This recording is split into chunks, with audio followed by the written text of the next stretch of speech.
오늘 아침에 주신 하나님 말씀은 구약성경 레위기 25장 1절로 22절의 말씀입니다. 구약성경 레위기 25장 1절로 22절의 말씀입니다.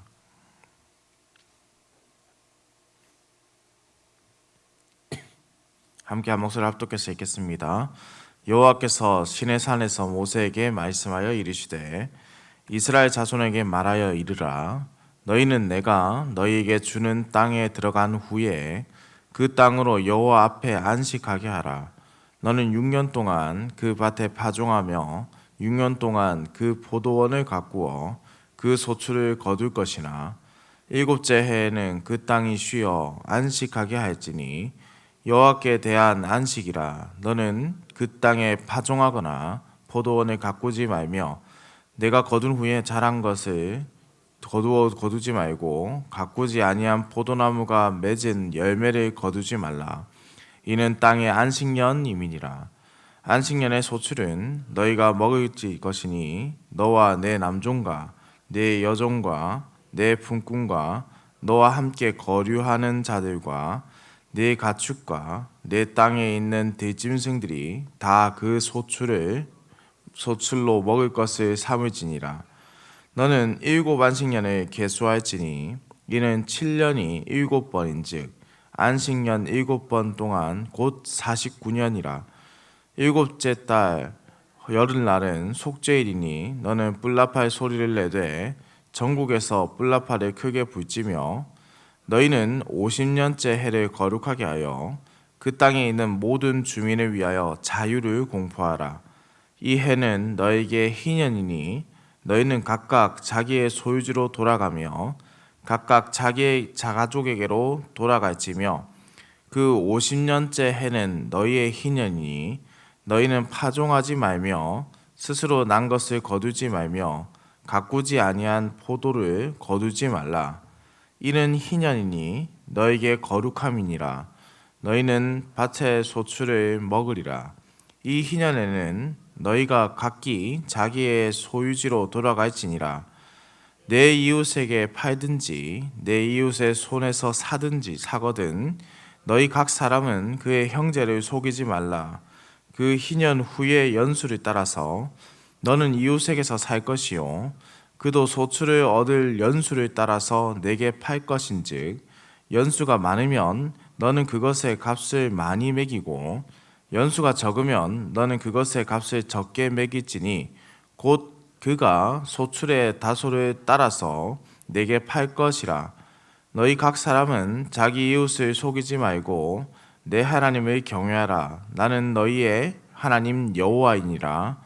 너희는 내 규례를 행하며 내 법도를 지켜 행하라. 그리하면 너희가 그 땅에 안전하게 거주할 것이라. 땅은 그것의 열매를 내리니 너희가 배불리 먹고 거기 안전하게 거주하리라.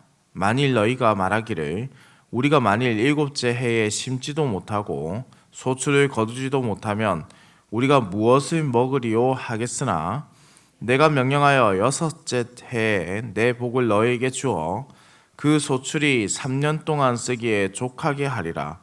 너희가 8째 해에는 파종하려니와 묵은 소출을 먹을 것이며 9째 해에 그 땅에 소출이 들어오기까지 너희는 묵은 것을 먹으리라. 아멘. 레위기 25장에 기록되어 있는 이 내용은 앞서 23장에 기록되어 있던 안식일과 절기 규정에 이어지고 있는 내용입니다. 안식일의 범주 안에 들어가는 이 안식년 그리고 희년의 규정들을 우리에게 알려주는데요. 안식년의 규정과 희년의 규정은 이스라엘 백성 중에서 가난한 자에게 이 토지를 회복시켜 주고 그 가족들에게 새로운 기회를 제공해 주는 내용을 다루는 아주 은혜로운 말씀입니다. 25장은 크게는 이제 두 부분으로 나눠지는데요. 먼저는 1절에서 7절 가지고 안식일에 관한 규정을 다루고 있습니다.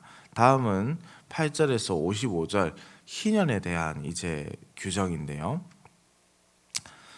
고려신학대학원 기동현 교수는 이 둘의 차이를 이제 먼저 이야기하면서 안식년은 이제 땅을 쉬게 하고 그때 자연적으로 자라난 것은 가난한 사람에게 그리고 짐승이 먹게 하는 제도라고 한다면, 이 희년은 가난한 사람과 그들의 땅을 완전히 회복시켜주는 제도다라고 이제 구분화해서 설명합니다. 안식년과 희년이 그런 면에서는 살짝 구분이 된다는 것이죠.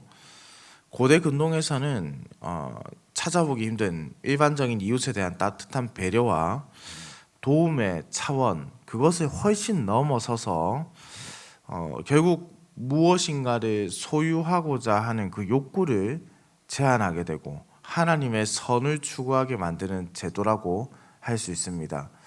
고대 근동에서도 이제 땅을 회복시켜주는 제도들이 간혹 이제 등장하게 되는데, 그럴 때는 보통 어떤 나라의 왕이 바뀌거나 정권이 바뀌어서 어떠한 자유를 공포하는 내용들이 있지만은, 이렇게 완전하게 그의 집에 땅을 회복시켜 주거나 그의 가족들로서 자유를 공포하게 되는 것은 매우 극히 드문, 그리고 우리 하나님께서 주신 그 당시에 아주 은혜로운 자비로운 법이라고 할 수 있습니다. 특별히 이제 1절에서 7절의 내용은 이 안식년의 개념이 기록되어 있는데요. 이스라엘 백성에게 초점이 맞춰져 있는 것이 아니라 이 땅 자체에 좀 초점이 맞춰져 있습니다. 그래서 땅의 안식을 말씀하는데요. 자신의 소유인 밭과 포도원을 경작하지 않음으로써 땅이 안식을 가지게 됩니다. 2절은 그러한 땅의 안식을 또한 강조합니다. 이러한 땅의 안식을 위해서 이어지는 말씀을 위해서는 이제 두 가지를 꼭 실천해야 합니다. 먼저는 사람이 땅을 경작하지 않고 자연 상태로 두는 것이고, 다음으로는 안식년 동안에는 자연적으로 자란 열매와 식물을 가난한 자와 나그네와 짐승들이 먹게 해야 한다는 겁니다. 둘 다 사실은 쉬운 것이 아니죠. 사람의 욕심을 온전히 내려놓아야만 이것이 가능한 것입니다. 5절에서는 여호와께 안식이라고 기록되어 있는데, 여호와의 안식이라고 원어상 해석할 수 있습니다. 여호와의 안식, 정확하게는 여호와께 속한 안식이다라고 볼 수 있는데요. 출애굽기 20장 10절과 신명기 5장 14절에서 안식일에 대한 말씀을 하시면서 여호와께 속한 안식일이라는 표현을 먼저 사용하셨습니다. 비슷한 어구죠. 여호와께 속한 안식년과 이제 여호와께 속한 안식일에 대한 이 동의어로서 오늘 본문이 기록되어 있는데, 그렇다면 이 제7년째인 안식년과 제7일째인 안식일은 동일한 어떤 신학적 토대와 중심 사상을 가지고 있다는 것을 우리가 알 수 있다는 것이죠. 그렇다면 안식일에 필요한, 안식일에서 가장 중요한 신학적 토대는 어떤 것이겠습니까? 지난번 안식일에 대한 규정에 대해서 제가 말씀을 드릴 때에 말씀을 먼저 드렸지만은 가장 중요한 것은 역시 쉼입니다. 쉼이라는 핵심적 가치가 오늘 본문은 특별히 땅의 쉼과 소출을 가난한 자들과 짐승들이 먹는 것에 초점을 두고 있다는 것이죠. 이는 창조주신 하나님께서 하나님의 형상으로 지음을 받은 그분의 백성들에게 하나님께서 만드신 이 놀라운 피조 세계를 다스리는 대리 통치자들로서 어떻게 다스려야 하는지에 대한 법을 규정한 것이죠. 대리인들은 하나님께서 우리에게 안식을 가르쳐 주셨던 것처럼 이 대리인들도 동시에 피조 세계에 하나님의 안식을 가르쳐 줘야 한다는 것이죠. 그래서 그 피조물을 먹이는 사역자로서 안식년을 지내야 한다라는 것을 알려줍니다. 8절에서 12절은 희년 제도에 대한 서론적인 규정들이고, 13절에서 17절은 구매한 소유주를 되돌려 줄 것에 대한 기록이고, 18절에서 22절은 희년의 실천을 위한 명령과 약속을 기록하고 있습니다. 희년은 제7년 안식년이 7번이 반복돼야 됩니다. 그리고 난 후에 그 다음 해인 50년째 되는 해가 바로 희년인데요. 9절 말씀에 의해서 이해한다면 희년의 시작은 이 속죄일에 뿔라파를 가나안 땅 전역에 걸쳐 부는 것으로서 시작됩니다. 모두에게 이 날이 집중되게 하는 것이죠. 희년이 이 속죄일에서 시작되는 이유는 속죄일에 이스라엘의 모든 죄와 부정 그리고 성전과 제사장의 모든 부정이 깨끗하고도 정결한 상태로 새 출발하기 때문입니다. 그리고 그때에 바로 모든 죄에 매여 있는 것들이 자유함을 얻듯이 이 모든 매인 것들을 동시에 해방하고 회복시키자라는 이 희년의 기본 취지가 가장 잘 나타나 있다는 것이죠. 희년은 모든 하나님의 백성들이 자유를 회복하는 날입니다. 그런데 우리가 이것을 너무 쉽게 생각하는데 한번 곰곰이 돌아볼 필요가 있겠습니다. 11절의 규정대로라면 49년에는 안식년을 보내야 되고 7년째이기 때문이죠. 그리고 50년에는 희년으로 보내야 됩니다. 그렇다는 것은 2년 연속 이 땅을 경작하지 못하는 문제가 발생하게 되죠. 지금도 사실 그렇지만은 고대 근동에는요, 이 먹고 사는 문제가 매우 민감한 것이죠. 먹을 것에 대한 부분. 그러면 어떻게 과연 이 규정을 지킬 수 있을까요? 사실 땅을 경작하지 않고 먹고 살 수 없는 이 백성에게 땅의 경작과 노동을 면제해주는 제도는 결국에는 이 모든 것이 하나님께서 먹여 살린다는 믿음의 고백에서 시작된다는 뜻입니다. 그래서 12절에 보시면 하나님께서 뭐라고 말씀하시냐면 너희는 밭의 소출을 먹으리라 라고 말씀하셨습니다. 그 믿음대로 하나님께서 말씀하신 대로 할 때 수고하고 노력하지 않아도 내가 그 밭의 소출로 너희를 먹게 하겠다라는 뜻입니다. 인간의 걱정이 먹여 살리는 것이 아니라 하나님을 향한 절대적인 믿음이 그들의 삶을 먹여 살린다라는 것을, 하나님께서 그들의 백성을 반드시 지키신다라는 것을 알려주는 대목이라 할 수 있지요. 13절에서 17절은 소유지로 돌아가는 것, 소유지를 돌려주는 것과 관련된 구체적인 내용들을 다루고 있습니다.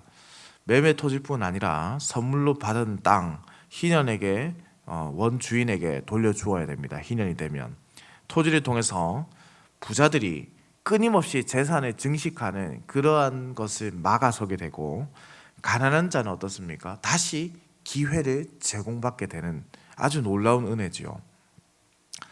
땅은 본래 사람의 것이 아닙니다. 하나님께서 이스라엘 백성들에게 기업으로 준 것이니 원래 주인은 하나님이십니다. 그것으로 재산을 증식하거나 가난한 자에게 돌아갈 수 없게 기회를 막아버리는 것은 결코 하나님이 원치 않는 행동이라는 뜻을 우리에게 알려줍니다. 하나님은 하나님의 백성 모두가 아름답고도 행복하고 서로가 서로를 위하고 품어주는 삶으로 그렇게 아름답게 서기를 원하시는 것이죠. 그리고 늘 하나님 말씀 속에서 역사하셨듯이 가난한 자와 힘들고 어렵고 나약한 자들을 위해서 늘 사랑과 관심을 보이시고 그들에게 기회를 주시는 하나님이셨습니다. 사랑하는 성도님들, 이스라엘 백성들은 48년째 거둔 양식으로 49년 안식년과 50년 희년 기간 동안에 먹어야 합니다. 안식일의 이 쉼이라는 것은 단순한 쉼이 아닙니다. 천지를 창조하신 하나님께서 지금도 우리 가운데 이 창조주로 살아계시며 만물을 주관하시는 분이시라는 고백으로 이어지는 아주 중요한 믿음의 고백입니다. 내 모든 삶을 지키시고 보호하고 인도하신다. 그것이 이 이스라엘에게 이 제도가 주어진 참 뜻이라는 말씀입니다. 그러면은 이러한 고백을 과연 누가 할 수 있겠습니까? 당연히 하나님의 백성들만 할 수 있습니다. 하나님께서 먹이신다는 그 고백은요. 하나님의 언약 백성만이 하나님을 향한 절대적인 신뢰를 고백하는 하나님의 백성만이 이 언약을 온전히 믿고 지킬 수 있는 것이죠. 주께서 우리의 인생을 책임지신다. 이러한 고백은요, 일을 하지 말고 게으르게 살아서 이 인생을 마음대로 살아라. 절대 그런 뜻이 아닙니다. 오히려 안식일의 첫 규정처럼 우리에게 주어진 것처럼 6일 동안 최선을 다해서 우리의 삶을 살아내고 일곱째 날에 안식하라 하셨던, 쉼을 누리라 하셨던 것처럼 우리는 주께서 부르신 자리에서 그 부르심의 처소에서 최선을 다해 살아가고 하나님께서 주시는 그 선물로 먹고 살고 주신 것에 자족할 줄 아는 마음을 가지는 것, 주신 것을 그대로 내 것이다 생각하지 않고 감사함으로 선물로 받는 것, 그것이 우리 주의 백성들이 가져야 하는 자세라는 뜻입니다. 성도님들, 우리는 삶을 살아가면서 어렸을 때는 늘 그런 생각을 하죠. 부모가 없으면 살 수 없는 것처럼 늘 부모님께 의탁하면서 살아갑니다. 그러나 나이가 조금 들고 내 힘이 조금 생기고 내 주관이 뚜렷해지면서 부모에게 의탁하며 살아가는 자녀들은 거의 없죠. 그렇게 살아서도 안 된다고 배우고요. 그러다 보니 우리는 어느 순간 이러한 생각을 가지게 됩니다. 내가 무엇이든 해야 한다. 내가 내 힘으로 살아내야 한다. 세상은 나의 편이 아니기 때문에 내가 그것을 해내야 한다. 라는 생각들을 가지기 시작합니다. 그런데 사랑하는 성도님들, 이 생각 자체가 100% 틀렸다는 것이 아니라 다시 돌아볼 필요가 있습니다. 내가 무엇이든 해야 한다. 내가 내 힘으로 살아내야 한다. 그러나 내가 아니라 주께서 일하시면은 우리는 주께서 주시는 모든 은혜를 누릴 수 있다는 고백으로 돌아서야 합니다. 내가 하는 것이 아니라 주의 은혜를 구하는 것이고, 주가 나를 위해 지금도 일하고 계심을 믿으면서 가난한 자들에게 주의 복음을 증거하고 나의 것을 나눠줄 줄 알고 사랑과 정의로 하나님의 법을 지켜갈 때 하나님은 반드시 우리로 하나님의 백성을 살게 하십니다. 먹이십니다. 살아내게 하십니다. 땅의 소출을 먹이신다는 그 믿음이 우리에게 있기를 또한 소망합니다. 내가 아니라 주께서 일하십니다. 내 힘으로 사는 것이 아니라 주의 능력으로 우리가 살아내는 것입니다. 내가 내 안에서 죽고 오직 그리스도로 사는 삶, 하나님으로 사는 삶을 될 때 우리는 모든 부르신 처소에서 열심을 다하게 되고 최선을 다하게 되고 부르신 그 소명대로 온전히 사명을 완수하게 되는 것입니다. 사랑하는 흥덕향상교회 성도님들, 우리에게 믿음이 필요합니다. 주님께서 우리와 함께 하십니다. 그렇다면 세상에 두려울 곳이 없고 걱정이 우리를 사로잡는 것이 아니라 오직 감사와 기쁨과 찬양으로 오늘의 삶을 살아낼 수 있지 않을까, 그렇게 돌아보게 됩니다. 우리 흥덕향상교회 모든 성도님들이 이러한 은혜를 누리기를, 우리 주님과 함께하는 삶을 살기를 우리 주님의 이름으로 축원합니다. 기도드립니다. 사랑과 은혜가 풍성하신 살아계신 우리 하나님 아버지, 지난 간밤에도 급하고 어려운 소식 없이 우리를 지켜주셨다가 이렇게 아침을 깨워 주의 전으로 불러주심에 감사와 찬송을 올려드립니다. 죄로 물들었던 우리가 정결하게 된 것은 오직 예수 그리스도의 보혈의 공로 때문이며, 죄로 인해 아무것도 알지 못하고 죄도 모르던 우리가 하나님을 아버지라 부르게 된 것도 예수 그리스도의 공로 때문임을 믿습니다. 우리가 이러한 언약 백성이 되었으니 주의 약속의 말씀을 온전히 받아서 온전하고도 거룩하게 그 말씀을 지킬 수 있도록 성령 하나님께서 인도하여 주시옵소서. 하나님 아버지, 가난한 자의 것을 빼앗았다면 용서하여 주시고 말씀대로 가난한 자에게 구원의 손길을 베푼 자 되게 하시며 나를 압제하는 자들을 위해서 기도하는 자 되게 하시고, 주께서 일하시고 주께서 먹이시고 주께서 키우시고 주께서 입히심을 고백하는 주의 백성들이 되게 하여 주옵소서. 하나님 아버지, 오늘도 우리는 주께서 부르신 삶의 처소로 나아갑니다. 주여, 우리에게 하나님의 사랑을 알려주시고 그 사랑을 널리 전파하여 우리의 손길과 발길이 닿는 모든 곳에서 하나님의 영광과 나라가 확장되는 은혜를 누리게 하여 주옵소서. 오늘도 운전하는 모든 성도들의 운전대를 붙잡으시고 들어가거나 나가거나 복을 받는 은혜의 시간을 보내게 하여 주옵소서. 감사를 드립니다. 살아계신 우리 주 예수 그리스도의 이름으로 기도드립니다. 아멘.